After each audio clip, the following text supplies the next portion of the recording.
Imagine that you're a mom with ADHD going about her day. She woke up, got her kid ready, made sure that they got on the school bus, and then headed into work. She has a full day with meetings and deadlines. And after all that, she gets home, but something feels off. Then she realizes her kid isn't home. And she's thinking, oh no, did they miss the bus? And then she realizes that they actually had an after school activity and it totally slipped her mind. Now she's judging herself, wondering how she could have forgotten this. It's an honest mistake to be sure, but for her, it's a parenting fail. This is ADHD and I'm your host, Dr. J.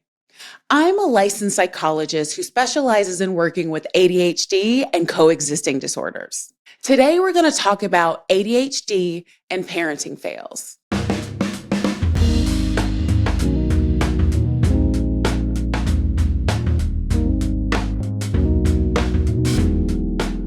Before we dive in, let's put into perspective what a parenting fail really is. A fail is really a mistake. And a mistake is just that, an accident or a mishap.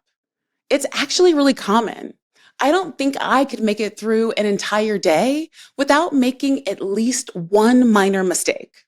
Making a mistake does not mean that you're failing as a parent. In fact, I often joke with my patients that if they're worried about failing as a parent, it's probably a good sign that they're not. It's common for people with ADHD to focus more on their mistakes. And because of this tendency, they can often get hung up on mistakes and think of them as parenting fails. And it can really throw them off of their game. It's also true that when you have ADHD, you may have more trouble redirecting your attention away from the fact that you made a mistake. The mistakes you're likely to make as a parent with ADHD fall into similar categories as those parents without ADHD will typically have. So this can be things like issues with emotional regulation. An example of a problem in this area may be getting angry more quickly or easily than you would like. And this is usually due to the stress and strain of being a parent. A second category is communication. A really easy example that comes to mind is forgetting to give your partner a piece of critical information, like the phone number of the babysitter. A third category is organization and time management. I hear all the time about families having trouble staying on top of this family schedule and calendar. And then the last category I'll mention is motivation or discipline. So something that comes up routinely is people talking to me about getting behind on household chores, like putting away their kids' toys, doing laundry, loading the dishwasher. You get the idea. Acknowledging mistakes is important and healthy.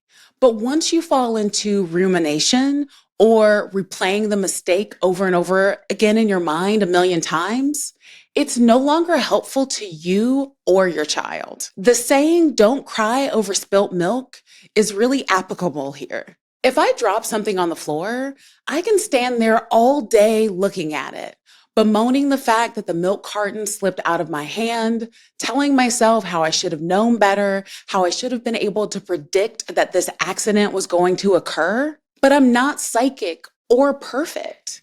So mistakes are going to happen. What's more important is what we do once the milk is on the floor.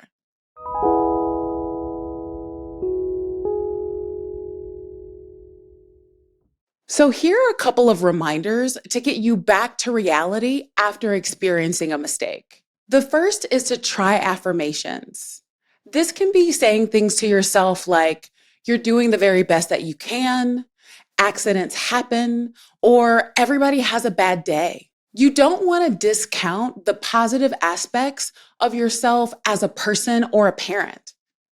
Again, I want you to remember that it's really easy to ruminate and remind yourself of the 3 times you forgot your kid's lunch and totally blank out on the fact that there are 300 times that you didn't.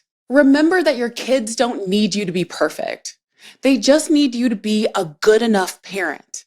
In fact, you being overly critical of yourself simply models the unhealthy habit for your kids. Remind yourself that mistakes are natural and that honestly, your brain might be making a bigger deal of it than it actually is. Allow yourself to grow and develop as a parent. Parenting ability is skill building just like anything else. And to be honest, there are 1,000 different ways that you can be a good enough parent that are unique to your family system. Your attitudes and actions are important. They show your children how to respond to failures. So when a mistake happens, look at it as a learning opportunity. Teach your kids that mistakes are common and help them to develop skills around compassion and problem solving. This will help them develop into emotionally sound and capable people as they continue to grow. Lastly, don't count your failures. Instead, count your improvements and acknowledge the efforts that you make towards reducing mistakes over time. So an example of how to do this is to make note of how many times in a day, in a week, in a month that you engaged in the desired behavior, and then celebrate that. The same way that gold stars can be motivating for your kids, they can be motivating for us too. That's it for this episode of ADHD And. I love it that you came here and listened, and it would be so wonderful if you would subscribe to our channel for more.